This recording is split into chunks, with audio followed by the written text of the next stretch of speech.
Kalau nggak salah, PSIS Semarang musim ini disponsorin oleh produk rumah judi. Padahal mereka adalah perusahaan rokok ya, seperti pria punya selera gitu kan. Iwan Bule ini sebagai ketua umum PSSI ini tidak pernah peduli dengan kompetisi yang terjadi di Indonesia sejak dia memimpin PSSI. Kalau didiamkan, ini artinya pembenaran. Dan kalau kemudian ada pemikiran orang bahwa sepak bola kita atau kompetisi kita diatur oleh rumah judi, terus mengejar mensiasati, bertarung dan berpeluh, terus mengejar mensiasati, bertarung dan berpeluh, setiap saat ingin dapat, selalu ingin mendahului, cepat kencang harus menang, cepat kencang harus menang. Tonton terus Coco Mio Channel, paling gila, paling bahaya, satu-satunya channel bola yang ada di Indonesia, Coco Mio Channel.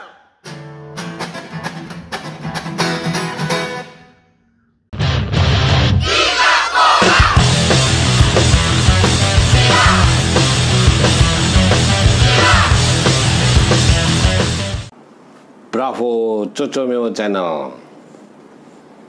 Terima kasih para penggemar Coco Mio Channel. Hari ini saya Erwiantoro masih bersama dengan Akmal Marhali yang akan membedah menjelang Liga 1 Indonesia tahun 2022-2023. Ada yang menurut Coco Mio Channel agak seksi nih, karena musim lalu ada kasus-kasus yang masih abu-abu dilaporkan oleh pihak kejaksaan maupun kepolisian, itu terkait sama sponsorship yang melekat di jersey anggota Liga 1 maupun Liga 2 maupun Liga 3.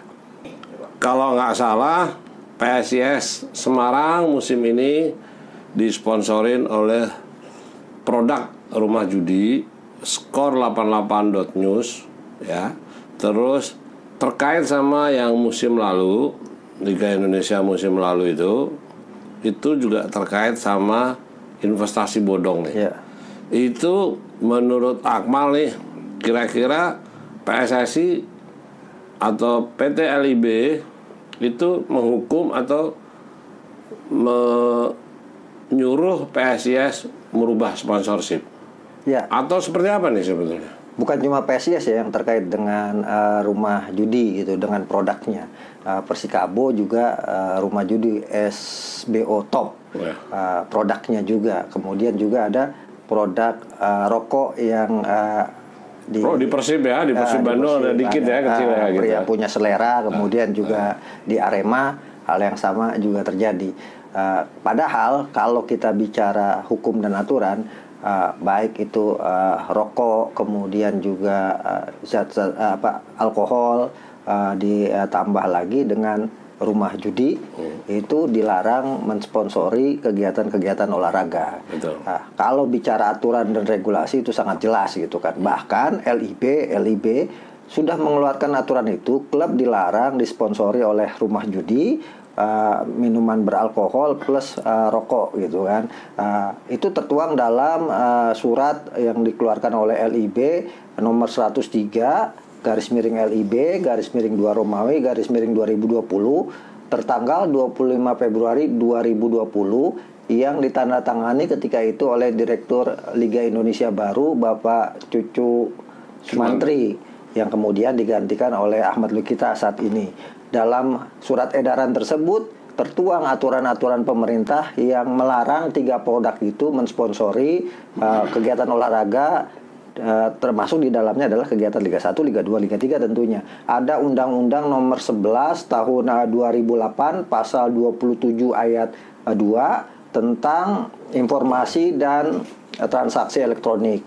Kemudian juga ada peraturan pemerintah nomor 109 tahun 2012 tentang pengawasan bahan yang mengandung zat adiktif dan produk terkait dengan tembakau bagi kesehatan.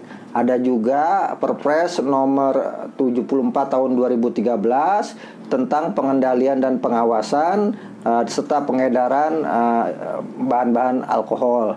Termasuk dalamnya adalah Mendag nomor 30 tahun 2014. Artinya surat edaran itu sudah disampaikan pada tahun 2020 atas pelarangan penggunaan sponsorship rumah judi, produk rokok, dan juga di dalamnya termasuk adalah minuman beralkohol yang sampai sekarang belum dicabut gitu. Artinya PSSI dan LIB harus konsisten dengan aturan itu. Jadi buat klub yang masih berafiliasi atau menggunakan sponsorship rumah judi, kemudian juga termasuk rokok dan alkohol, itu harus dilarang gitu kan. Nah, ini yang terjadi di sepak bola kita tahun lalu misalnya. Persikabo masih tetap pakai SBO top itu kan di dadanya, bahkan tahun ini masih ditambah sekarang tadi PSIS pakai skor 88.news gitu kan. Walaupun ini sebenarnya disamarkan. Kalau kita baca, kita googling misalnya skor 88 itu adalah rumah judi, tapi disamarkan dengan produknya yang namanya news, berita gitu kan. Nah, ini yang kemudian membuat sepak bola kita atau tata kelola kompetisi sepak bola profesional kita ini nggak jelas juntrungannya. Jadi apa aja disikat gitu kan. Padahal ada aturan yang melarang itu. Mbak Jojo justru pasti ingat ya, dulu kita betapa produk rokok menjadi langganan untuk sepak bola kita gitu kan. Ketika menyatukan Liga Perserikatan dengan Galatama di era Pak Azwar Anas, kan yang muncul pertama adalah Liga Kansas, Liga Dunhill. Pertama Dunhill, musim pertama dan kedua, musim ketiganya Kansas. Tapi dulu ini ada sejarah kalau bicara rokok. Di zaman Perserikatan sama Galatama, itu piala liganya itu bentul malah. Yang pertama justru malah bentul. Jarum belum masuk, Gudang Garam belum masuk. Itu kan ketika itu terjadi karena belum ada aturan pemerintah gitu kan. Sampai kemudian misalnya kan kalau kita ingat bahwa pernah kejadian tahun 2005 sampai 2009 gitu kan, pertarungan antara dua produk rokok kan, Jarum dengan Jisamsu, di mana Jarum mensponsori liga atau divisi utama, sementara Jisamsu mensponsori Piala Indonesia yang Mbak Coco ada di dalam itu gitu kan. Bahkan kemudian ramai juga ribut karena Persik sponsornya Gudang Garam, Arema sponsornya Bentul gitu kan. Tapi setelah itu 2010 kemudian kan keluar peraturan pemerintah yang melarang produk rokok untuk menjadi sponsor kegiatan olahraga. Akhirnya kan Jarum keluar, kemudian Jisamsu juga keluar. Bahkan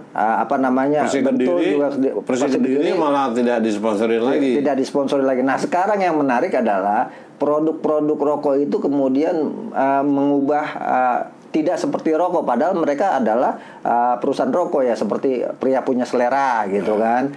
Kemudian juga misalnya kalau Jarum ada super apa gitu kan. Ya, justru Jarum itu nggak pernah berhenti masuk di sepak bola, termasuk Gudang Garam juga, dengan membangun bernama Garuda Select. Itu semua juga tahu bahwa itu adalah semua Jarum, hal-hal seperti itu.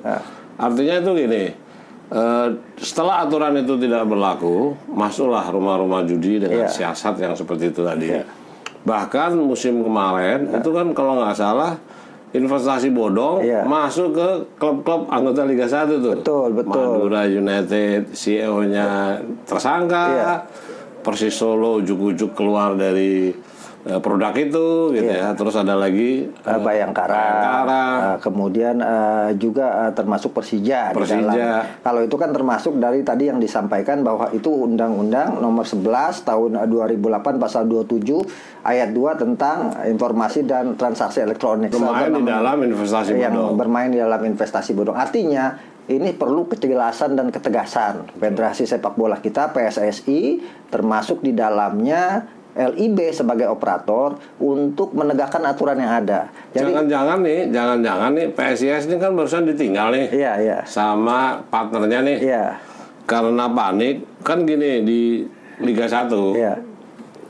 Coco Moyo Channel selalu bicara bahwa selama kompetisinya dikelola oleh orang-orang yang dalam tanda kutip kartel, mafioso, itu semua klub anggota Liga 1 itu semuanya bakar duit, ya kan? Sekarang memproduksi yang dimana 2 musim ini tidak menghasilkan uang dari siapapun kecuali dari subsidi PSSI, PT LIB, itu dengan subsidi yang sekarang kira-kira 5 miliar lagi seperti musim lalu, sementara biaya produksinya 40 sampai 50 miliar, itu PSIS sepertinya grogi nih. Menurut Akmal gimana nih? Ya, ini kan problem sebenarnya kalau misalnya aturan ini diinformasikan dan diedarkan dengan jelas dan tidak ada tebang pilih dalam menegakkan regulasi, pasti semua akan berusaha untuk menghindar dari sponsor-sponsor. Faktanya adalah peraturan yang ditandatangani 25 Februari 2020 nomor 103 ini gitu kan sampai sekarang belum dicabut. Harusnya masih berlaku gitu kan. Kecuali Pak Direktur Utama dari LIB Pak Ahmad Lukita menyatakan bahwa aturan itu sudah cabut, kemudian keluar edaran baru yang membolehkan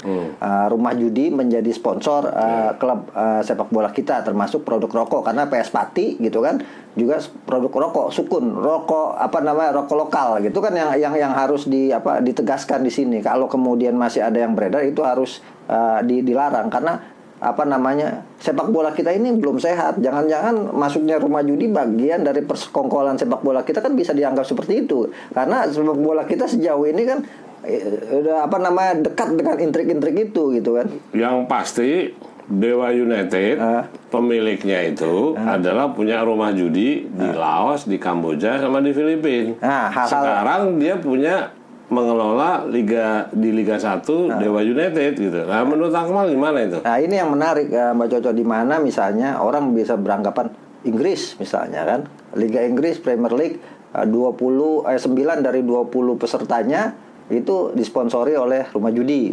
Tapi sekarang pemerintah Inggris itu dari tahun kemarin sudah mengeluarkan edaran Parlemen Inggris bahwa musim 2022-2023 klub-klub Liga Inggris sudah dilarang untuk disponsori oleh rumah judi gitu. Baik itu di Premier League atau di La Liga juga, di Championship. Ya, di La Liga juga. Nah, itu ini juga. Di Inggris itu kan ada Premier League, itu kasta paling tertinggi, di Champion kasta kedua. Ini yang mana yang dilarang? Dua-duanya. Jadi yang di Premier League ada 9 termasuk Newcastle United, Leeds United, Wolverhampton, kemudian Bradford gitu. Itu masih dan ada dan ada 5 lagi yang masih disponsori oleh rumah judi, diminta untuk kemudian mencopot sponsor tersebut. Di Championship itu ada sekitar 9 klub yang juga disponsori rumah judi, tapi kemudian sekarang tinggal 4 termasuk Tranmere. Ini klub yang dimiliki oleh orang Indonesia kalau tidak salah gitu kan. Nah, ini yang kemudian harus dilakukan oleh sepak bola Inggris dengan hitungan bahkan di tahun 2023-2024 itu sepak bola Inggris atau Premier League dipastikan merugi sekitar 689 miliar karena hilangnya atau diputusnya kontrak sponsorship rumah judi. Ini diberlakukan oleh Perdana Menteri yang sekarang baru diberhentikan, Boris Johnson, bahwa Parlemen dan Perdana Menteri atau pemerintah Inggris sudah mewajibkan klub-klub Liga Inggris tidak disponsori lagi oleh rumah judi. Artinya Inggris lebih maju dibanding kita yang tidak punya landasan hukum tapi tidak dijalankan gitu kan. Nah, ini kita minta tebak-tebakan aja nih. Kira-kira PSIS sama Persikabo nih yang sudah kontrak nih pasti kan.